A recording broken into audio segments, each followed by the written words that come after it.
again, thank you so much for clicking on this video. I hope you are well.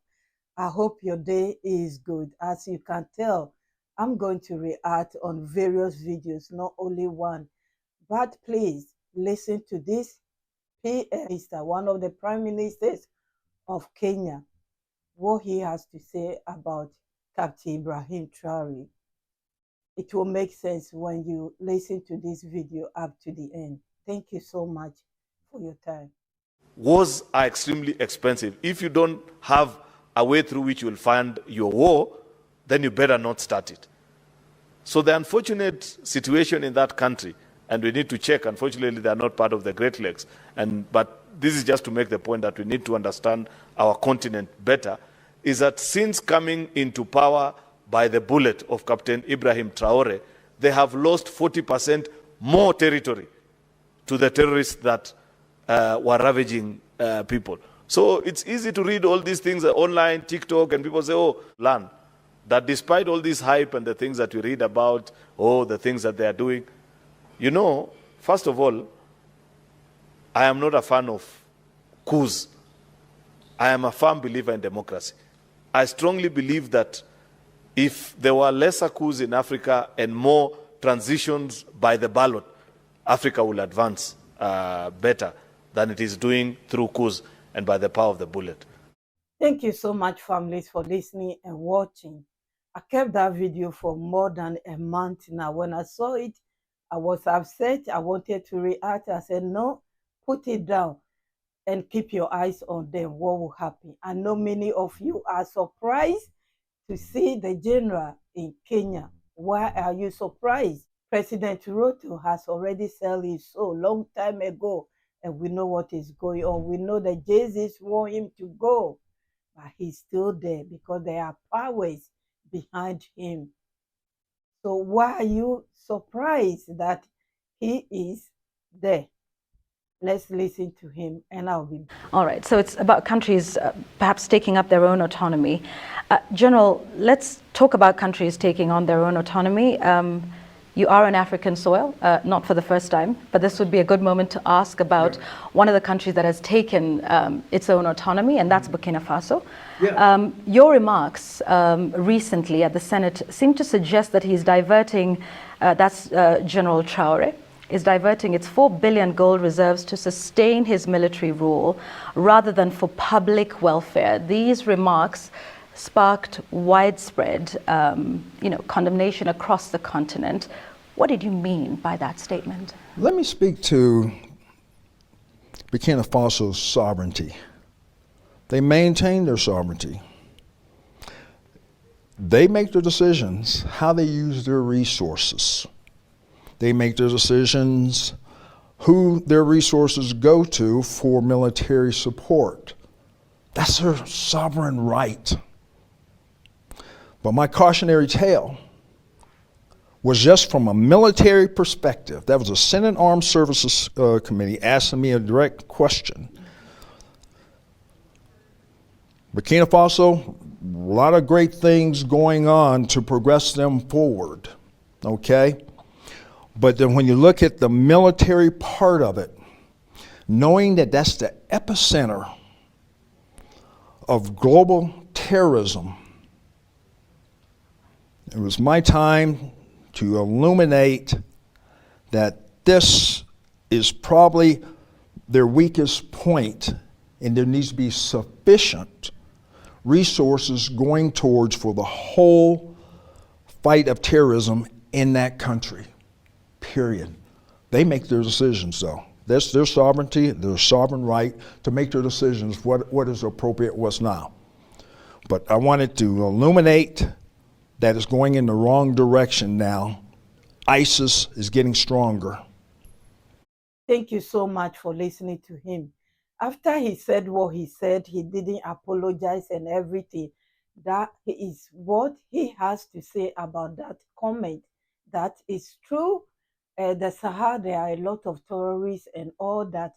Why are they stopping us for giving the real news out? What is really going on the ground? So what they are saying will continue to spread like it is true.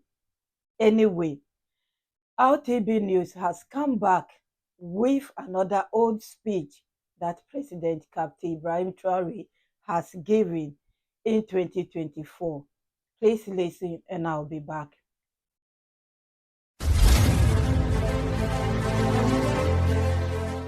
Convinced that terrorism is merely the most violent manifestation of imperialism, the President of Faso, head of state, Captain Ibrahim Traoré, has always emphasized the need to wage a fierce war against terrorist armed groups who are in fact the true henchmen of neo-colonialist and predatory powers. It's not just about terrorism. Keep your eyes open. It's much more than that. This is a war of decolonization. Some generals elsewhere have made it clear that if they have to come with their armies to recolonize us, then they will come. Well, get ready for high-intensity warfare. Either they will come themselves or they will use local lackeys who are here to try to disturb our peace.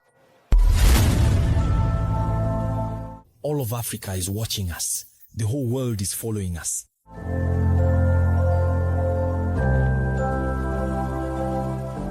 We have the obligation to lead and succeed in implementing the progressive and popular revolution so that the emergence of a new Burkina, and by extension, a new Africa free, dignified and sovereign can flourish. Discouragement is not Burkinabe, Nalara and Sara.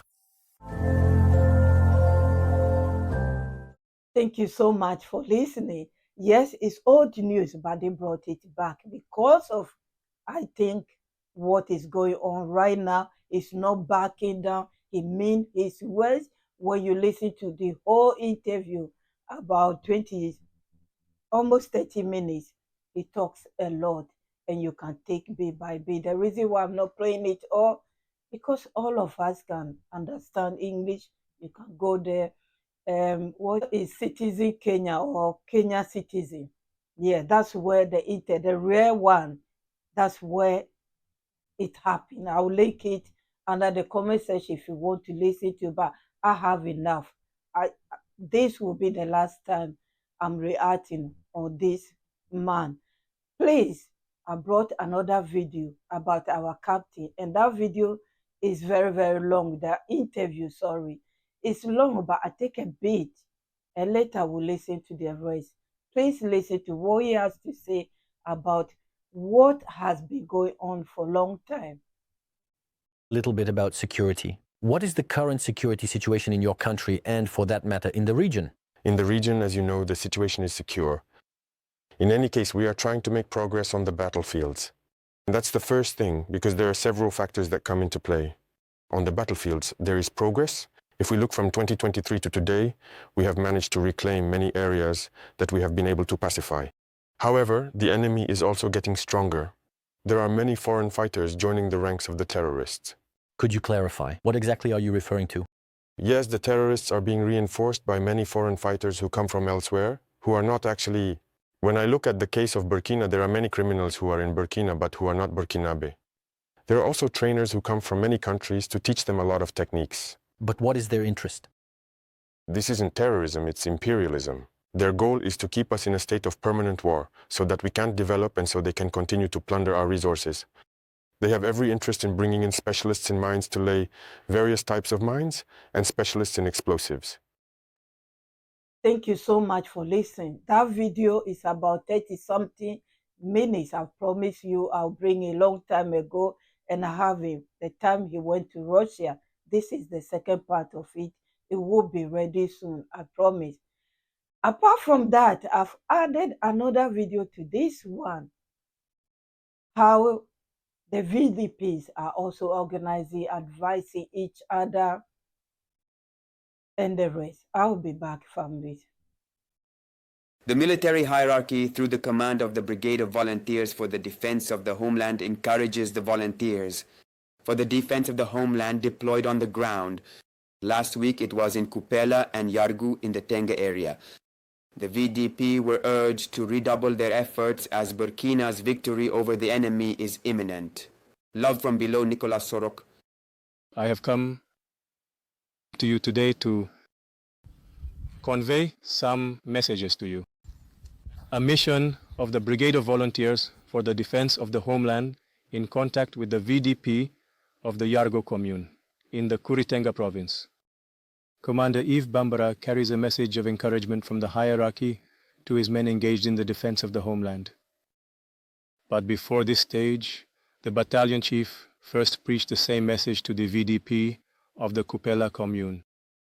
My visit to Yargo and Pupera speaks to the fact that the VDP are very committed in the fight against terrorism. It is with this in mind that the hierarchy at the level of the Brigade of Volunteers for the Defense of the Homeland has tasked us within the framework of close command to come and express all its satisfaction towards these VDPs. The head of the training division also urged them to stay the course in the fight against terrorism. The emissary acknowledged and praised the efforts of these men and women who have facilitated the return of some IDPs to their locality. In both bases, this visit is perceived as a source of motivation for the VDPs. The step that the leaders have already started and continue to initiate, I urge them, I encourage them to double their efforts more often, to continue until peace returns. It is the only way to win this fight with good behavior and proper conduct from us, the VDPs. At each stage, a minute of silence was observed in memory of the VDPs who fell in this fight against terrorism. This visit was also an opportunity for the volunteers to directly express their concerns. Commander Yves Bambara raised their awareness about the harms of exbet and misinformation related to social networks. Before leaving them, the battalion chief urged the VDPs to report any accomplice of the enemy within their ranks. Thank you so much for listening and watching. We all know it's a lie, but for them putting it out there, some other people will think it's true. People that do not go there will think it's true, and people that do not want to listen to other mainstream, like YouTubers like me, would think it's true. I mean, I couldn't believe that a whole MP will be standing in a parliament giving speech, convincing other MPs to believe that what is going on in the Sahel is not true. What people are saying about Captain Ibrahim Traore and the two brothers is not true. And what he saw on TikTok is true. Just because another MP is telling him to listen and watch what is going on there. Can you believe that? As soon as I saw that video, I knew what will happen. I knew they will use them again, like they used them to go to Haiti and do the dirty job by deleting our own over there. Are you surprised? I'm not. And I promise, hopefully, nothing will touch my brain to react on this man's anything that he will say, because we can all hear and listen to him. I will leave you here, families. I think I've added another video to this one explaining the weapons that they are using, or the weapons that they used against Benin. Some time ago, you saw that video flying around on the media. It is from America. Please listen. I will leave you here. Credit to Faso 7 and all the rest. I'll put their names there. Families, my returning ones, my new ones, those who are passing by. My name is Mamri, by the way, if I haven't said that.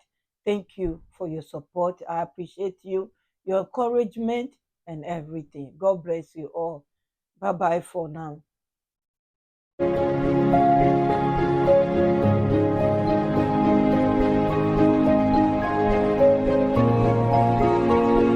According to several expert analyses on military matters, particularly the recent terrorist attack in Benin, the weapons shown in terrorist propaganda videos cannot be standard issue for an advanced post, and they are understaffed in relation to their weapons allocation.